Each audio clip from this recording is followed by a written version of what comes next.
तीन सबसे खतरनाक बिल पास हुए हैं जिसको ये कह रहे हैं पूरी तरह से भारतीय हैं। जो आईपीसी यानी इंडियन पेनल कोड जो था, भारतीय दंड संहिता, और जो आपका वो था सीआरपीसी, और जो एविडेंस एक्ट था, इन तीनों में जबरदस्त तरीके से बदलाव किए, और बदलाव इस तरह से किए हैं कि आने वाले समय में सरकार के खिलाफ कोई बोल नहीं सकेगा।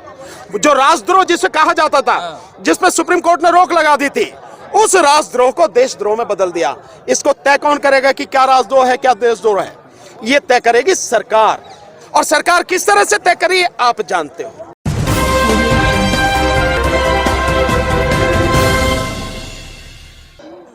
भाई ये तो सच है ना, ये तो नहीं कहा कि नहीं है। गवर्नमेंट ने ये तो नहीं कहा कि 205 लाख करोड़ का जो हम पे कर्ज नहीं, ये तो नहीं कहा ना। इस देश की जनता को पूछना चाहिए मोदी से, नरेंद्र दामोदर दास मोदी से, कि तू ये बता कि पिछले 60-65 साल में इसने केवल 55 लाख करोड़ का कर्जा लिया। तूने ऐसा क्या किया भैया कि ये 150 लाख करोड़ का कर्जा मात्र 9.5 साल में ले लिया, और उसमें भी 2019 के बाद से जो कर्जा है वो 115 लाख करोड़ है। 115 लाख करोड़, 115 लाख करोड़ केवल 4-4.5 साल में, और टोटल 150 लाख करोड़। आप पूछिए 150 लाख करोड़ रुपए अगर यहां होता, इस देश के हर नौजवान को रोजगार मिलता, नौकरी मिलती, इस देश के हर व्यक्ति को मेडिकल फैसिलिटी मिलती, सरकारी स्तर पर सब कुछ होता, और इस देश के लोगों को सुरक्षा मिलती। किस अय्याशी में उड़ा दिए ये 150 लाख करोड़? किस अय्याशी में उड़ा दिए? क्या देश के लोगों को रोजगार मिला? नहीं। क्या देश के लोगों को नौकरी मिली? नहीं। क्या उनको मेडिकल फैसिलिटी मिली? नहीं। क्या लोगों को सुरक्षा हासिल हुई? नहीं। क्या किसानों की आय दुगनी हुई? नहीं। क्या मजदूरों का भला हुआ? नहीं। फिर कहां अय्याशी में उड़ाए 150 लाख करोड़? कहां? देश के लोगों को पूछना चाहिए मोदी से। यही सवाल आज की तारीख में सबसे ज्यादा महत्वपूर्ण है। सर, दिल्ली में कई लाख करोड़ के बैनर लगा दिए सरकार ने, विकसित भारत। अबे बैनर लगाने से भारत विकसित नहीं होता, लोगों को शिक्षा मिलने से भारत विकसित होता है। आपने भी लोगों को रोजगार, अरे मैं क्या देखूं, मैं तो देख रहा हूं। मैं तो कह रहा हूं ना, 45 करोड़ रुपए प्रतिदिन मोदी अपने प्रचार पर खर्च करता है। 45 करोड़ यानी 4.5 लाख जो आपके अग्निवीर हैं, उनकी एक दिन की जितनी तनख्वाह है, इतनी तनख्वाह, इतने पैसा जो है एक दिन में मोदी केवल अपने प्रचार पर, विज्ञापन पर खर्च करता है। 5 साल में 140 यूनिवर्सिटी बनी है सर, सबसे ज्यादा गुजरात में बनी है। 5 साल में 140 यूनिवर्सिटी। गिनी तुमने? रिकॉर्ड दिया है। किसने रिकॉर्ड दिया? मोदी ने दिया रिपोर्ट पे। अबे मोदी की बात और कुत्ते की लात। अरे सर, मंत्री झूठ के अलावा कुछ बोलते हैं? कौन सा मंत्री बोल रहा? शिक्षा मंत्री बोले हैं। काहे के शिक्षा मंत्री बोल रहा? उससे पूछ बता सरकारी वो कितनी बनी यूनिवर्सिटी? जो सेंट्रल गवर्नमेंट की यूनिवर्सिटी है, वो सेंट्रल गवर्नमेंट की यूनिवर्सिटी में कितना बेहतर काम हुआ? कितने जो प्रोफेसर जो कम थे वो क्या लगे? क्या हुआ? सेंट्रल गवर्नमेंट की कोई और यूनिवर्सिटी बनी? नहीं बनी ना। कहां से हुआ? प्राइवेट बन रही है। प्राइवेट की बात, प्राइवेट तो कर ही रहे हैं वो सब कुछ। बात प्राइवेट की नहीं है, बात गवर्नमेंट की बताओ। गरीब आदमी क्या प्राइवेट में पढ़ाएगा? गरीब आदमी पढ़ेगा सरकारी उसमें। इसलिए सरकारी चीजें स्थापित की जा रही थी, इसलिए सरकारी जो है स्कूल, कॉलेज, यूनिवर्सिटी खोले जा रहे हैं। इसे ये सरकार की जिम्मेदारी है। जो वेलफेयर स्टेट की बात है, कल्याणकारी राज्य की बात है, उसमें यह है कि आप लोगों को शिक्षा दें, आप लोगों को रोजगार दें, आप लोगों की स्वास्थ्य व्यवस्था दुरुस्त करें, आप हॉस्पिटल, डॉक्टर और दवाई इसका पूरा इंतजाम करें, और किसानों और मजदूरों की आप पूरी देखभाल करें। इससे पहले सर तौलीन सिंह ने भी कहा था आरक्षण खत्म कर दीजिए।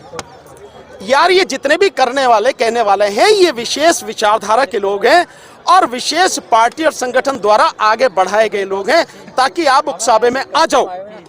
आपको उसमें नहीं आना साथी।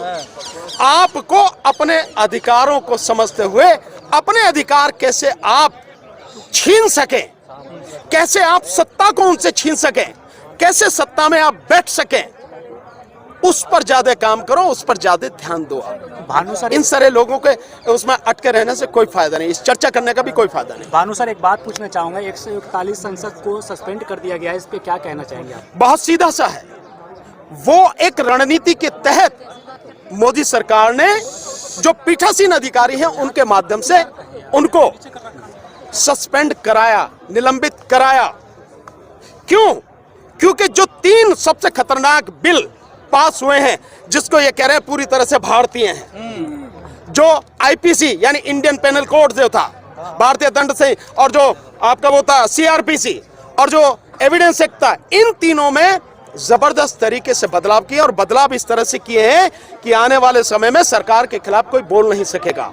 जो राजद्रोह जिसे कहा जाता था, जिस पर सुप्रीम कोर्ट ने रोक लगा दी थी, उस राजद्रोह को देशद्रोह में बदल दिया। इसको तय कौन करेगा कि क्या राजद्रोह है, क्या देशद्रोह है? ये तय करेगी सरकार।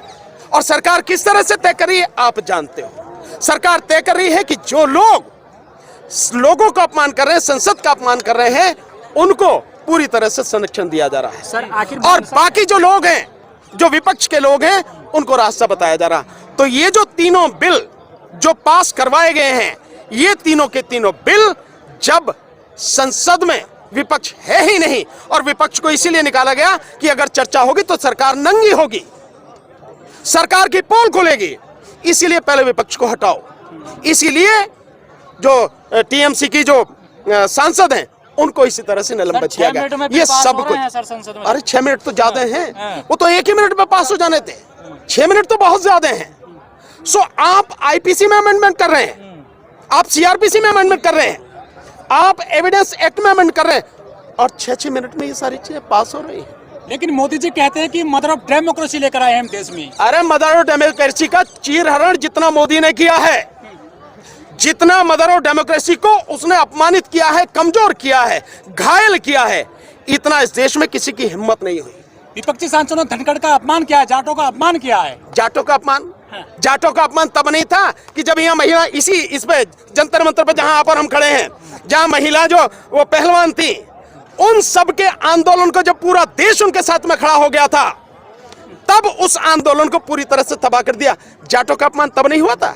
अब एक आदमी को कह दिया जो जाट, अबे भाई तुम उपराष्ट्रपति हो और राज्यसभा के सभापति हो, वहां कोई भी ना जाति है, ना धर्म है, ना कुछ है, वहां निष्पक्ष व्यक्ति होता। जानते हो सोमनाथ चटर्जी को? सोमनाथ चटर्जी जी उससे थे, कम्युनिस्ट पार्टी से, लेकिन जिस समय लोकसभा के अध्यक्ष बनने के बाद अंतिम समय तक, जिस समय उन्होंने पद वो त्यागा या उनका पद का कार्यभार समाप्त हुआ, वो पूरी तरह से निष्पक्ष रहे। और आपने देखा होगा एक समय वो भी था कि कम्युनिस्ट पार्टी के जो चाहती थी उसके विरोध में भी उन्होंने फैसला दिया, और कम्युनिस्ट पार्टी ने उन्हें पार्टी से निकाला भी। तो निष्पक्षता ये होती है। क्या वकील साहब विपक्ष से कोई गलती हो रही है क्या? विपक्ष से गलती सिर्फ इतनी है कि विपक्ष अभी भी नहीं समझ रहा कि उससे सड़क पर उतरना है। विपक्ष को आज के हालात जो हैं, इस देश को कोई नहीं बचा सकता सिवाय इस देश की जनता के और विपक्ष के। विपक्ष देश की जनता को लीड करे और सड़क पे आए। विपक्ष पूरा, सारे संगठन और सारे लोग जब सड़क पर आएंगे तभी देश बचेगा, नहीं तो बचेगा नहीं। लिख लेना आप मेरी बात।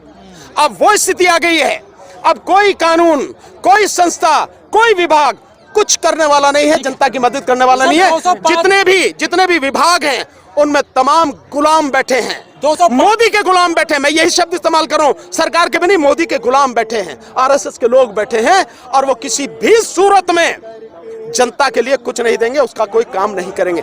लिहाजा देश की जनता को और विपक्ष को तत्काल बिना समय जाहिर किए सड़क पे आना चाहिए।